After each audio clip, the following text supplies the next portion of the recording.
This is the new Gionee S6 and here are our first impressions of the device.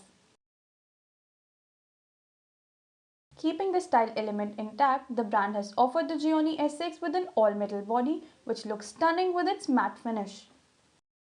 In terms of port placement, the S6 gets an audio jack on the top edge while the bottom edge sports a Type-C USB port flanked by two grills on each side. While the one on the left hides the primary microphone, the right one is the loudspeaker. The volume rocker and the power toggle find their way on the right spine. On the left spine, you find an ejectable tray which accepts a micro SIM on one of its slots while the other slot is hybrid.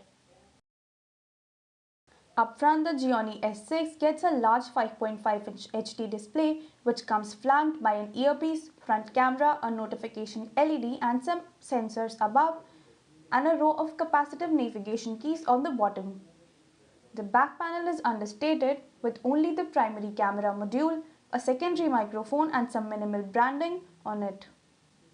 Even though the phone has been crafted out of metal, it feels amazingly light and its bezel-less display and slim frame only adds to the great grip the phone offers.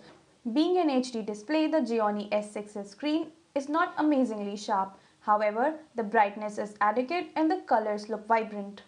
The Gionee S6 comes powered by an Octa-core MediaTek MT6753 processor clocked at 1.3 GHz, which is aided by 3 GB of RAM.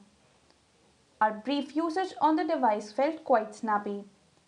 The phone gets 32 GB of built-in storage, out of which about 25 GB is available for your personal use, which is pretty impressive. The storage can be further expanded up to 128 GB using a micro SD card. There is USB OTG support as well.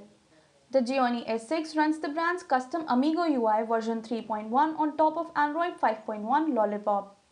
Like any other Chinese smartphone out there, the phone doesn't offer an app drawer and all the apps can be found on the home screens.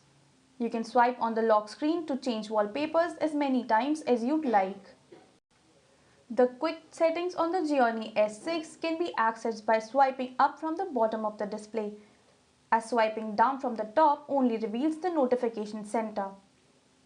Swiping upwards on the display anywhere lets you access a bunch of settings to customize the home screen.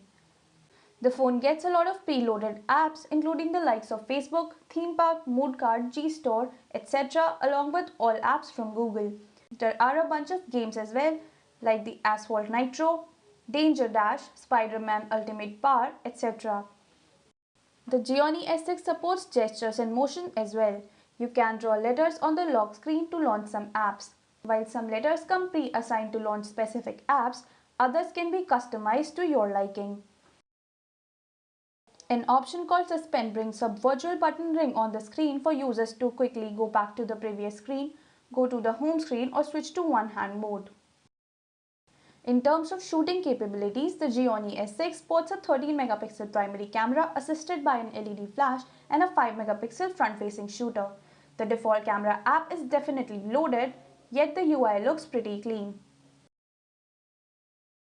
The camera settings, flash and front camera toggles, and all the preset shooting modes can be accessed from the left of the viewfinder. The Gionee S6 gets its juice from a 3150 mAh battery, which sounds enough to make the phone last a day. A couple of power-saving modes are present to help prolong the battery life. Connectivity-wise, the Gionee S6 gets 4G LTE support with VoLTE, along with usual options like Wi-Fi, Bluetooth and AGPS. The Gionee S6 is priced at Rs 19,999 and at the price it faces tough competition from the like of Chiku Q Terra and the Lenovo Vibe X3.